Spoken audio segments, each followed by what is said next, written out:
Hello everyone, welcome to my YouTube channel. तो आज की इस वीडियो में अपन कवर करने जा रहे हैं रिएक्ट, जेंगो एंड सीक्वल। ये तीनों होते क्या है। एंड सेकेंडली अपन देखेंगे रिएक्ट, जेंगो एंड सीक्वल का कनेक्शन, इनकी वर्किंग कैसे रहती है वेबसाइट में, कैसे रिएक्ट एपीआई के थ्रू रिक्वेस्ट भेजता है जेंगो को, एंड जेंगो कैसे रिस्पॉन्स भेजता है रिएक्ट को। उसके अपन थोड़ा ओवरव्यू देख लेंगे। एंड थर्डली अपन देखने वाले हैं कनेक्शन जेंगो एंड सीक्वल का। जेंगो एंड सीक्वल के साथ कैसे कनेक्शन होता है वो अपन कोड के थ्रू देख लेंगे।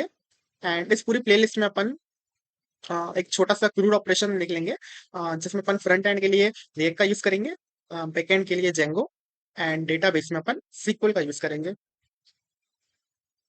इस पूरी प्लेलिस्ट को कवर करने के बाद आपको आइडिया आ जाएगी कि रिएक्ट होता क्या है, कैसे इसका कनेक्शन होता है रिएक्ट और जेंगो को, एंड जेंगो एंड सीक्वल का कनेक्शन कैसे होता है।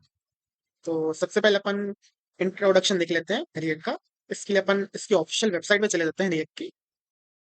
ये रही रिएक्ट की ऑफिशियल वेबसाइट।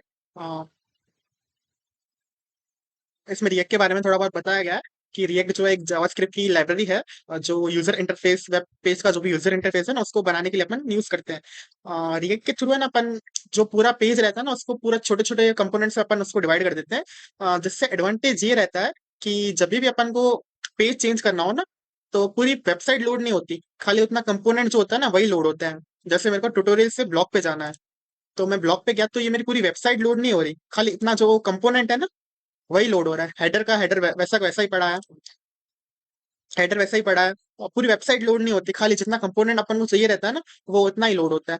तो रिएक्ट के थ्रू अपन है ना पूरी वेबसाइट जो वेब पेज रहता है ना उसको अपन कंपोनेंट में डिवाइड कर देते हैं। तो इससे एडवांटेज ये रहता है कि यूजर इंटरफेस इससे थोड़ा बहुत अच्छा हो जाता है, हाई लेवल पर चला जाता है कि पूरी वेबसाइट लोड नहीं हो रही। अ, इसके लिए अपन रिएक्ट का यूज करते हैं। इसके बाद अपन जेंगो का इंट्रोडक्शन देख लेते हैं कि जेंगो होता क्या है। जेंगो एक तो ये पाइथन की एक लाइब्रेरी है जेंगो जो है, जो अपन को वेब फ्रेमवर्क बनाने के लिए यूज करती है, बैकएंड के वेब फ्रेमवर्क के लिए। जेंगो का मोस्टली यूज इसलिए होता है कि वो एकदम सिक्योर और मेंटेनेबल माना जाता है एकदम। उससे जो भी वेबसाइट बनती है ना एकदम सिक्योर होती है, सिक्योर बनती है और पोर्टेबल बनती है। अपन किसी और में के साथ ऐड कर सकते हैं, जैसे रिएक्ट फ्रेमवर्क हो गया, ऐसे बहुत सारे फ्रेमवर्क रहते हैं तो इजीली वो उसके साथ ऐड हो जाती है। तो इसके लिए थोड़ी फ्लेक्सिबल भी मानी जाती है ये जेंगो फ्रेमवर्क। ये वर्सेटाइल, सिक्योर, ये सब रहती है, स्केलेबल, मेंटेनेबल, पोर्टेबल। इसको मेंटेन करना और इसमें इसकी जो कोड चेंज करने रहते हैं ना वो एकदम इजी रहते हैं। तो इसके लिए जेंगो बहुत यूज की जाती है, और जेंगो में जो कोड यूज होता है वो पाइथन के थ्रू होता है, एंड पाइथन तो वैसे भी एकदम इजी लैंग्वेज है। तो इसके लिए जेंगो का बहुत यूज किया जाता है वेब फ्रेमवर्क बनाने के लिए। वेब फ्रेमवर्क जो बैकएंड रहते हैं ना उनको बनाने के लिए बहुत अच्छा यूज होता है इसके लिए। और इसके बाद अपन सीक्वल का देख लेते हैं।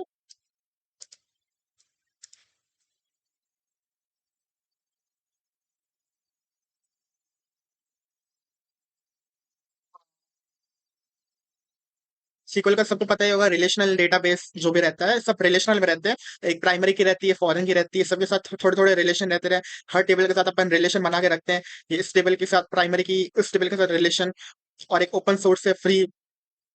ये तो आपको पता ही होगा। तो अपन ने इन तीनों की वो ओवरव्यू देख लिया। इसके बाद अपन कवर करते हैं कि कनेक्शन कैसे हो, वर्किंग कैसी है होती है, कि साथ में वर्क कैसे करते हैं।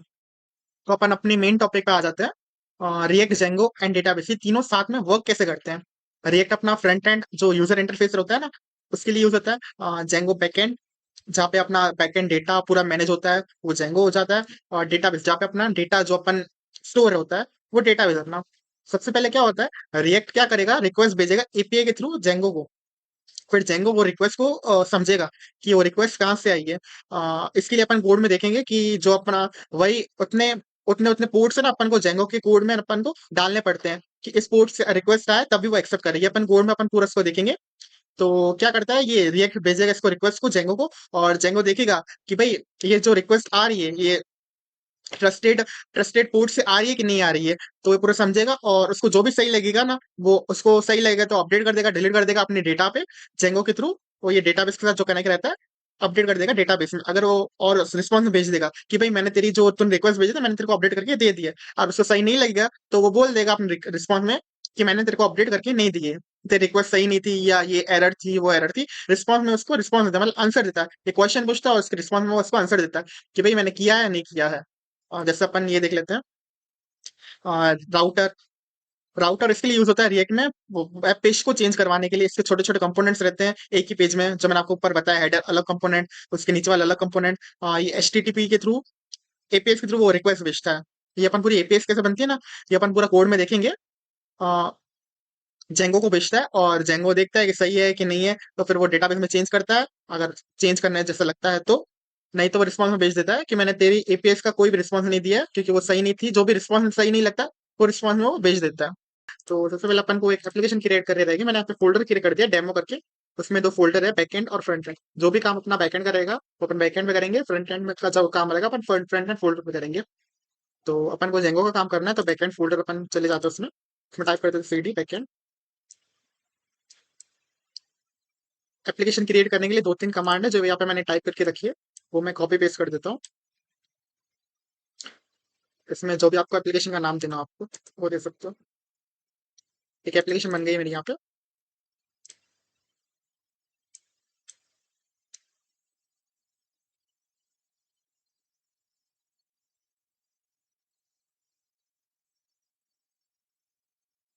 सबसे पहले पाइथन और जेंगो आपका इंस्टॉल ना हो तो वो कर देना। पाइथन की ऑफिशियल वेबसाइट है, वहाँ पे जाके आप पाइथन डाउनलोड कर सकते हो। यहाँ से पाइथन, ये सब पाइथन डाउनलोड कर सकते हो जो भी आपके सुटेबल लगे वर्जन से। और जेंगो आप इंस्टॉल कर देना। पीआईपी इंस्टॉल जेंगो, पहले पाइथन इंस्टॉल करके फिर पीआईपी कमांड से आप जेंगो इंस्टॉल कर देना। अपन अपने कोड पे आ जाते हैं, डेमो फोल्डर पे। मेरी एप्लीकेशन नाम, दो एप्लीकेशन क्रिएट हो गई, ये मेन है और इसके अंदर इसकी एप्लीकेशन है।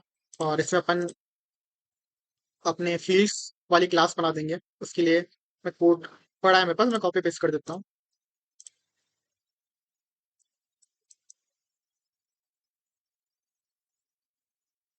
मैंने एक टेबल का नाम दे देता हूँ,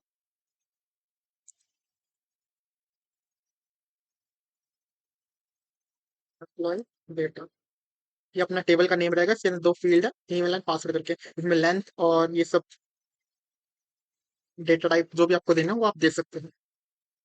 इसके बाद अपना एक और फाइल क्रिएट कर देते हैं, सीरियलाइज।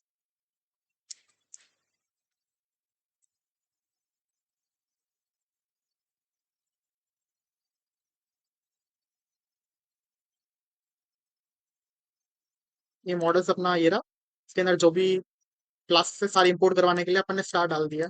इसमें अपन टेबल का नाम दे देते हैं।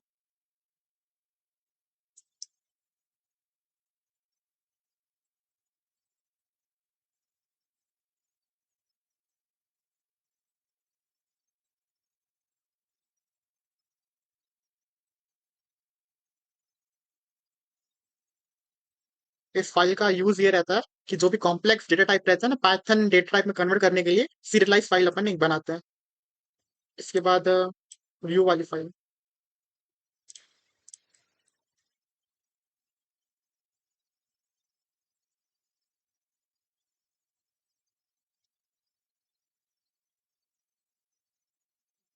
जैसे अपन डेटा वहां से ले रहे हैं, रिएक्ट से, गेट से ले रहे हैं, पोस्ट से ले रहे हैं, वैसा अपन को यहाँ पे एक फंक्शन बना देना होता है।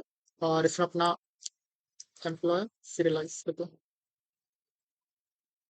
डेटा आएगा, सारा इस डेटा में चला जाएगा। फिर अगर वैलिड होगा तो वो सेव कर देगा डेटा, और ये रिस्पॉन्स दे देगा उस एपीआई को कि डेटा सेव हो गया है, या तो फिर रिक्वेस्ट बैठती, ऐसा करके ये दोनों रिस्पॉन्स देते हैं। यहाँ से डेटा सेव हो जाएगा डेटाबेस में, और यहाँ पे चेक करेगा कि वैलिड है कि नहीं, या तो फिर नहीं तो यहाँ पे चला जाएगा वो।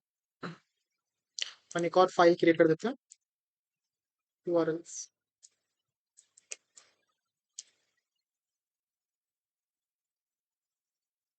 से अपनी एपीआई बनेगी सारी, जो भी एपीआई रहते हैं ना वो अपन इस फाइल में बना देंगे।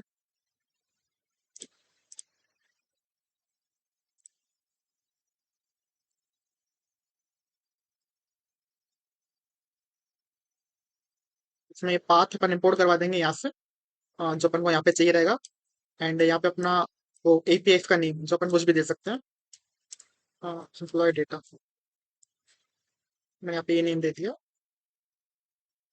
और इसमें अपन ने व्यू पे जो टेबल बना उसका नेम अपन दे देते हैं एम्प्लॉय।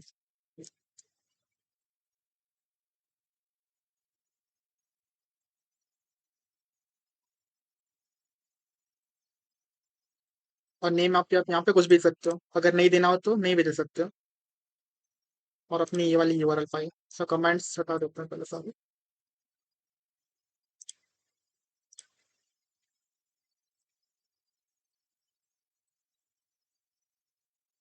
यहाँ पे नेम आ जाएगा जो अपनी एप्लीकेशन का नेम था। मेरी एप्लीकेशन का नेम था न्यू ऐप, तो फिर न्यू ऐप आ जाएगा।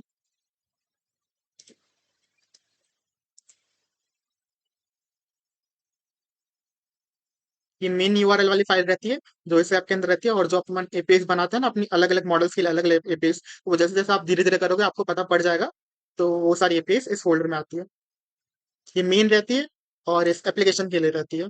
और इस मेन वाली फाइल को इस मेन के लिए अटैच करने के लिए इसके लिए अपन यहाँ पे पाथ लिखते हैं। अब ये अपन सेटिंग वाली फाइल्स में अपन डेटाबेस जो भी अपना है ना वो चेंजेस करके डाल देते हैं।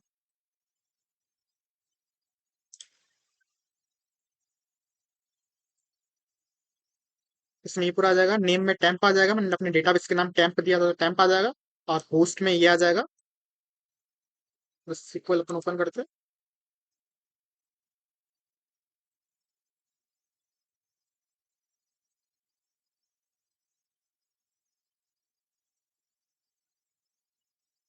ये वाला नेम पूरा कॉपी पेस्ट करके अपन यहाँ पे डाल देंगे। आपका जो भी हो वो डाल देना। और ये पूरा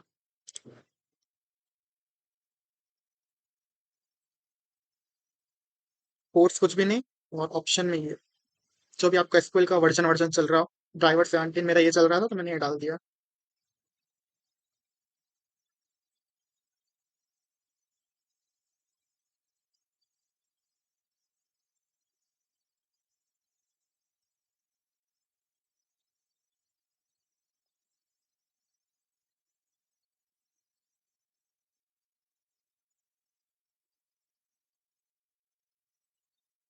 इंस्टॉल्ड एप्लीकेशन में ये नाम देना होता है, देना पड़ जाए।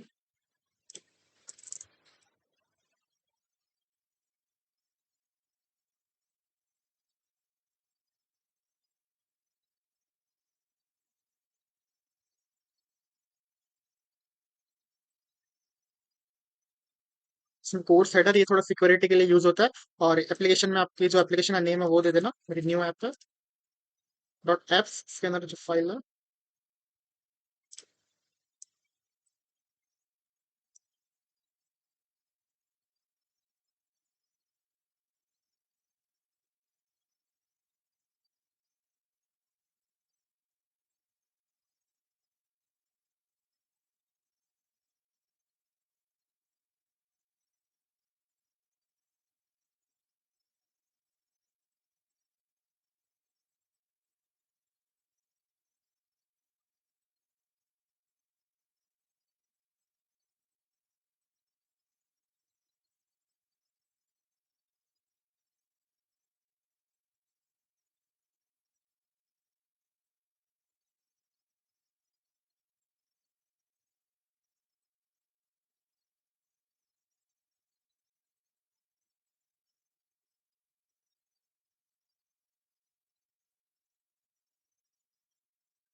ये माइग्रेशन सारी हो गई है। सेटिंग वाली फाइल में दो ही चेंजेस करना है। सबसे पहले इंस्टॉल जो आपकी एप्लीकेशन उसमें ये तीन चीज ऐड कर देनी है। आपकी एप्लीकेशन का नेम जो यहाँ पे बनाई है, मेन वाली नहीं, जो उसके अंदर जो बनी है ना उसका नेम डॉट एप्स, अपनी ये वाली फाइल, और इसके अंदर इस क्लास का नेम यहाँ पे ऐड कर देना।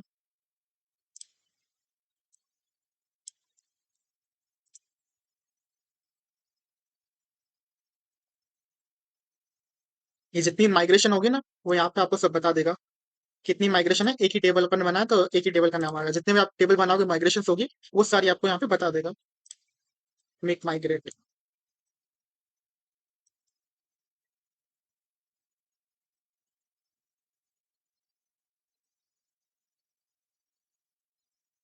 माइग्रेशन जो भी है वो डेटाबेस के साथ टेबल्स में हो गई, अपन चेक कर लेते हैं।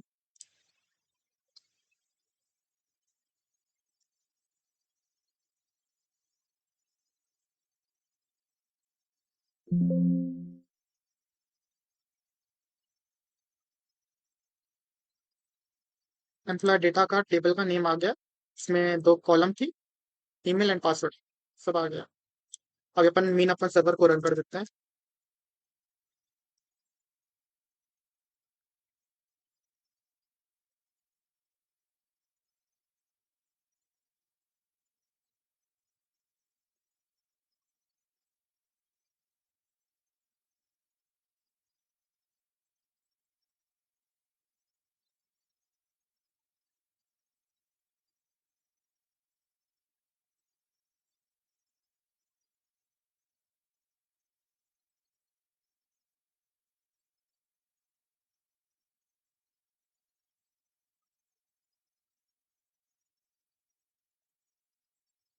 ये आईडी पासवर्ड मांग रहा है, तो अपन पहले क्रिएट कर देते हैं उसका आईडी पासवर्ड।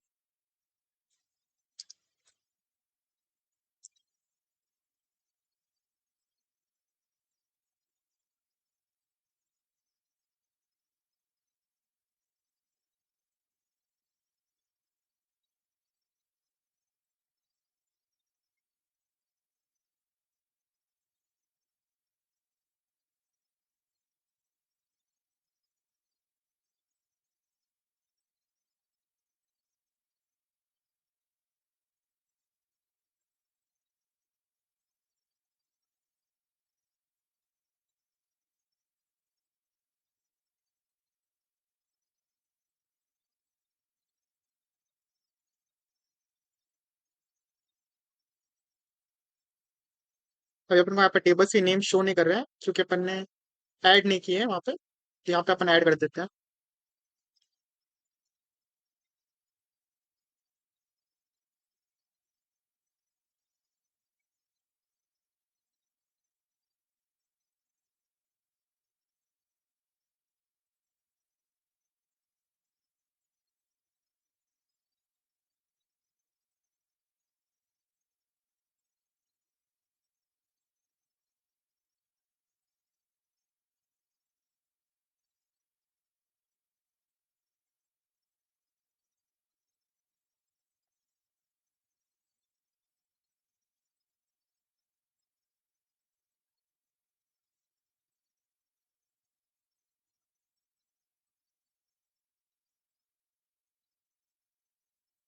जो भी डेटा अपन ऐड कर देते हैं ये सारा वहाँ पे डेटाबेस में ऐड हो जाएगा।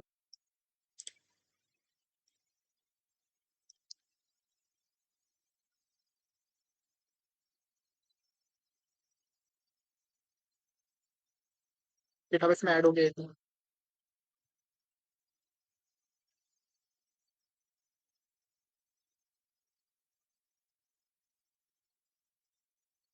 तो आज के लिए बस इतना ही रखते हैं। अगर वीडियो अच्छी लगी हो तो लाइक कर देना, एंड नेक्स्ट वीडियो में मिलते हैं रिएक्ट एंड जेंगो का कनेक्शन के लिए। अगर कोई भी अगर एरर आती है तो आप नीचे कमेंट बॉक्स है उसमें कमेंट करके आप बता सकते हैं, तो उसका रिप्लाई आपको मिल जाएगा। ठीक है, थैंक यू।